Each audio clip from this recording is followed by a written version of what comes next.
தொடர்ந்து ஒரு நிகழ்ச்சியும் மிக சீரும் சிறப்பமாக செய்வாங்க. ஒரு சின்ன நிகழ்ச்சியா பண்ண மாட்டாங்க. இந்த நிகழ்ச்சி பார்த்தீங்கன்னா, இந்த நிகழ்ச்சிக்காக திரு கண்ணன் அவர்கள் 1 மாத காலமாக தன்னுடைய சொந்த பணிகளை விட்டுவிட்டு இந்த ஈரோடு மாவட்டத்தில் மிக ஒரு சிறப்பான ஒரு இந்துக்களை அழைத்து இந்து தலைவர்களை வைத்து மிகப்பெரிய ஒரு நல்ல நிகழ்ச்சியை பண்ண வேண்டும் என்று கடினமாக உழைத்தார். 1 மாத காலம் உழைத்தார் அவரு. ஆனா அவங்களோட நிர்வாகிகள் ஒரு 3 மணி நேரம் இங்க வந்து உட்கார்றதுக்கு யோசிக்கிறாங்க. ஒரு 3 மணி நேரம் உட்கார்ந்து இந்த நிகழ்ச்சியை வெற்றி பெற வைக்கணும்ன்ற எண்ணங்கள் அவங்க மனசுல இல்லை. அதே இந்த பந்தல் வந்து பாத்தீங்கன்னா, மாநாடு திடல் வந்து அண்ணன் திரு நடராஜன் அண்ணன் அவரோட சொந்த இடம் அது. இந்த தேசிய நெடுஞ்சாலையில நமக்கு இடத்தை கொடுத்து இந்த நிகழ்ச்சி வெற்றிகரமா நடத்தணும்னு சொல்லி அவரும் தன் வயதெல்லாம் பொருட்படுத்தாம இந்துக்களுக்காக சேவை செய்ய வேண்டும் என்று தொடர்ந்து கண்ணனுக்கு வந்து வலதுகரமாக இருந்து பணியாற்றி கொண்டிருக்கிறாரு. அவர் வந்து இந்த இடத்துல நினைச்சிருந்தாருன்னா ஒரு கடை கட்டி விட்டுருக்கலாம். ஒரு கடை கட்டி விட்டா கூட 1 லட்சம் ரூபா வாடகை வரும். நான் இதை வந்து இந்த கொடி கம்பம் ஏற்றினார். இங்கே 60 அடியில் ஒரு கொடி கம்பம் வந்து ஒரு காவி கொடியை குங்குமடத்தில் ஏற்றி வச்சிருக்காருன்னா அதுக்கு முழு காரணம் திரு அண்ணன் நடராஜன் தான். ஏனென்று சொன்னா, தன்னோட சொந்த இடத்துல ஹைவேல ஒரு ஐயங்கார் பேக்கரிக்கு வாடகை விட்டுருந்தா கூட மாசம் ஒரு 1.5 லட்சம் ரூபா கிடைக்கும்.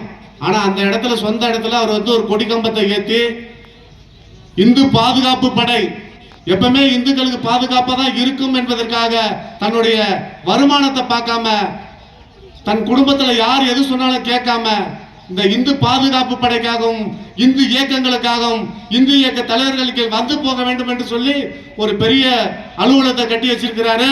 கொடி கம்பத்தை போட்டிருக்காரு. இன்னைக்கு மாநாட்டை நடத்தி காட்டுறாரு. ஆனா அண்ணனுக்கு இந்து இயக்கங்கள் என்ன செய்யும் என்று சொன்னால் எதுவும் செய்ய முடியவில்லை. ஆனா ஒண்ணு செய்ய முடியும். எதற்காக இந்த மாநாடு நடத்தினோம்? இந்த மாநாட்டில் எதுக்காக இவ்வளவு பேர் அழைத்தோம்? எல்லாரும் சொல்றாங்க இந்து அமைப்புகளுக்கு அரசியலில் எண்ணம் வந்து விட்டதா என்று. ஏன் எங்களுக்கு இந்து இயக்கத்தில் இருக்கிறவங்களுக்கு வந்து அரசியல்ல வந்து வரணும்ன்ற எண்ணங்கள் வரக்கூடாதா? வந்தா தவறா?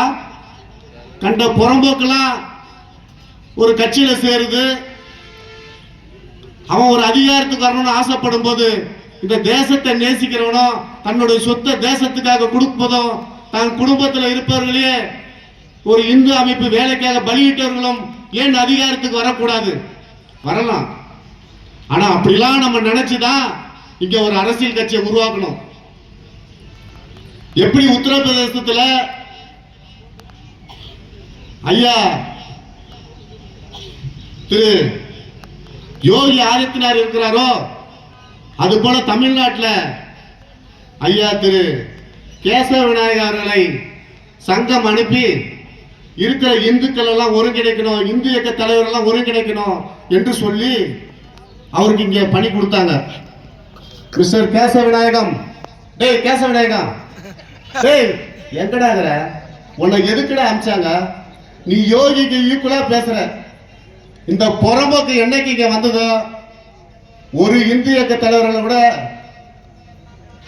மத்தியிலிருந்து வரக்கூடிய அதிகாரிகளை, அதாவது அரசியல் பார்வையாளர்கள் வரக்கூடியவர்களாக இருந்தாலும் சரி, பிஜேபி கட்சியோட அகில இந்திய தலைவர்களாக இருந்தாலும் சரி, எந்த ஒரு தலைவர்கள் வந்தாலும் சரி, ஒரு பாரத பிரதமர் இருந்தாலும் சரி, உள்துறை அமைச்சர் இருந்தாலும் சரி, ஒரு 100 முறை வருவாங்க. ஆனா ஒரு முறை கூட இந்து இயக்க தலைவர்களை சந்திக்க விடாம அவ்வளவு ஒரு கண்ணும் கருத்துமா இந்த கேசவநாய பையன் கரெக்டா பாத்துக்குவான். ஏன்னா அவனுக்கு அதுதான் வேலை. ஆனா வெளியே வந்து பேசுறத பாத்தீங்கன்னா இந்துக்கள்லாம் ஒற்றுமையானோம். செருப்பால் அடிச்ச விட உனக்கு அறிவு வராதுரா. டேய் கேசவநாய, டேய் உனக்கு செருப்பால் அடிச்ச விட அறிவு வராதுரா. நீ இருக்கிறதுனால தான் தமிழ்நாட்டில் பிஜேபி இன்னும் கால ஊட முடியவில்லை. ஏதோ அதிமுக முதுகுல ஏறி 4 சீட்டு வாங்கினீங்க. டே கேசவநாயக தனியா நின்று நீ ஒரு 10 எம்எல்ஏ உருவாக்க முடியுமா? ஆனா இன்னும் ஒரு 2 மாதத்துல வந்து இதே கண்ணஞ்சியை வந்து பார்ப்பாங்க இங்க இருக்கிற பிஜேபி நிர்வாகிகள். கண்ணஞ்சி நம்மெல்லாம் ஒண்ணு, நீங்க எங்களுக்கு முழு ஒத்துழைப்பை கொடுக்க வேண்டும், ஆதரவை கொடுக்க வேண்டும்.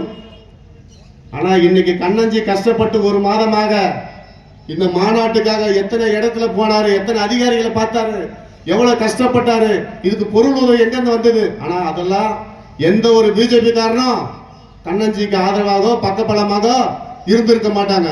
ஆனா என் நண்பன் ராஜகுரு பக்கபலமாக இருந்திருப்பார். ஏன்னா ராஜகுரு கூட சேர்ந்தாலே பல பிரச்சனைகளை சந்திக்கணும். அதுல நானும் ஒரு ஆளு. ராஜகுரு கூட பழக ஆரம்பிச்சா மனிதனை முழு பைத்தியமாக ஆக்கிவிடுவார், தொழில் செய்ய விட மாட்டாரு.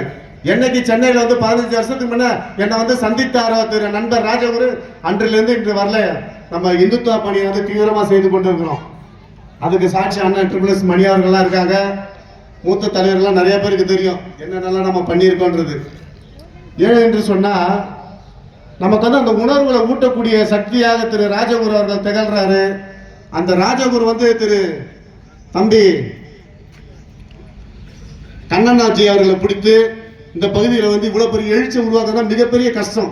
ஏன்னா கொஞ்சம் தள்ளி போனா திருப்பூர் மாவட்டம், அங்க ஒருத்தர் இருக்கான், நான் தான் இந்திய இயக்கத்துல ராயல்டி வாங்கி வச்சுக்கிறேன்னு சொல்லி, நான் தான் பெரிய பருப்புன்னு, நான் தான் இந்திய இயக்கத்துக்கு தலைவனு, அப்படி ஒரு லூசு இருக்கான்.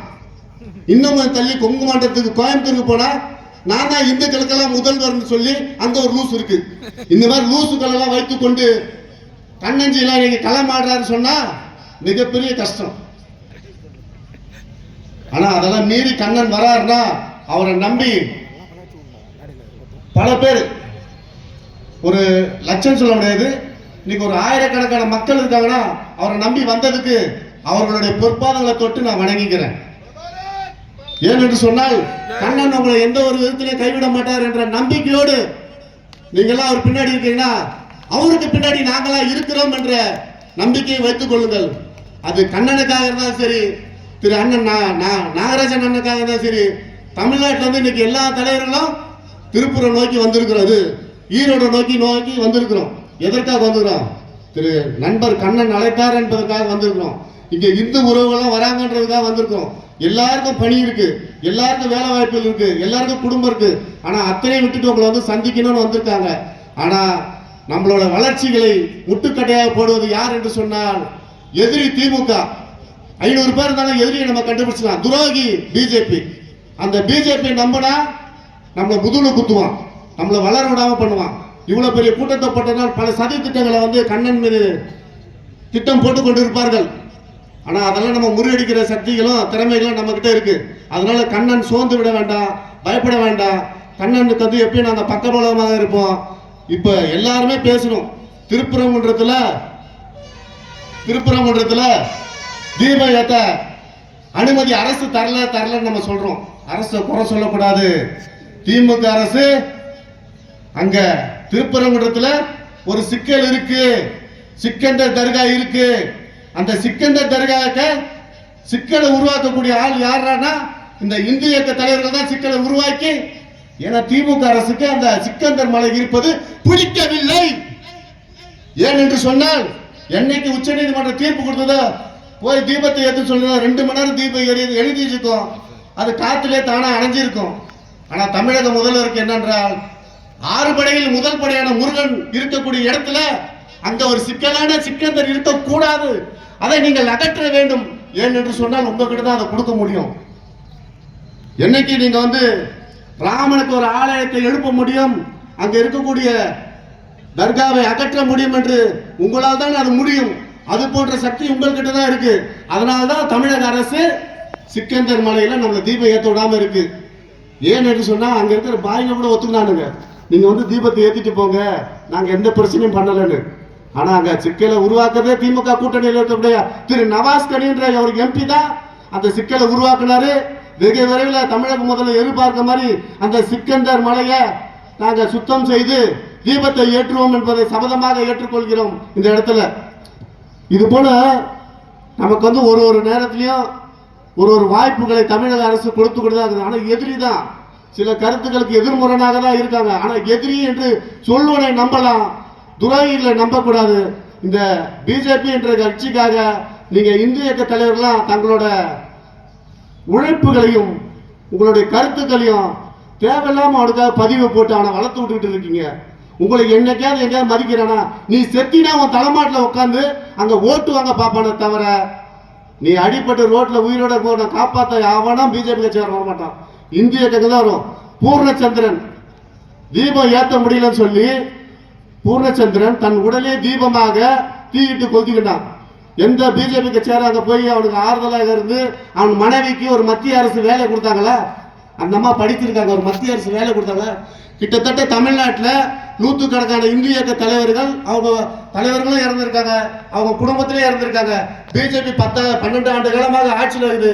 யாருக்காவது மத்திய அரசுல நான் வேலை கொடுத்துருக்கேன்னு அவனால மார் தட்டி நாளைக்கு சொல்ல முடியுமா? டே கேசவ நாயகா, டே சொல்லுவாட, டே உன்னை கேட்குற நேரம் கேசவ நாயனை கேட்குறேன், உன்னால சொல்ல முடியுமா? அறிவு கட்ட நாய, நீ எங்களோட வந்து களமாடி வந்தடா. நீ என் அப்ப கூட நின்று நீ களமாடி இருப்ப. நாங்க இன்னைக்கு தனியா நின்று களமாடுறோம். ஆனா இதெல்லாம் நீடிக்காது. இந்த ஓட்டு தேர்தலில் ஓட்டு கட்டி எங்க கிட்ட வரும்போது நீலாம் எங்க ஏரியாக்குள்ள வந்து தனியா வந்து ஒரு பிஜேபி கட்சிக்காரன் வந்து ஓட்டு கட்டு தைரியமா வெளியே போக முடியாது. அதிமுக போர்வையில நீ வாழும் போது மட்டும்தான் இங்க ஓட்டு வாங்க முடியும் என்பதை கூறிக்கொண்டு எனக்கு வாய்ப்பு நன்றி கூறி விடைபெறுகிறேன். நன்றி, வணக்கம்.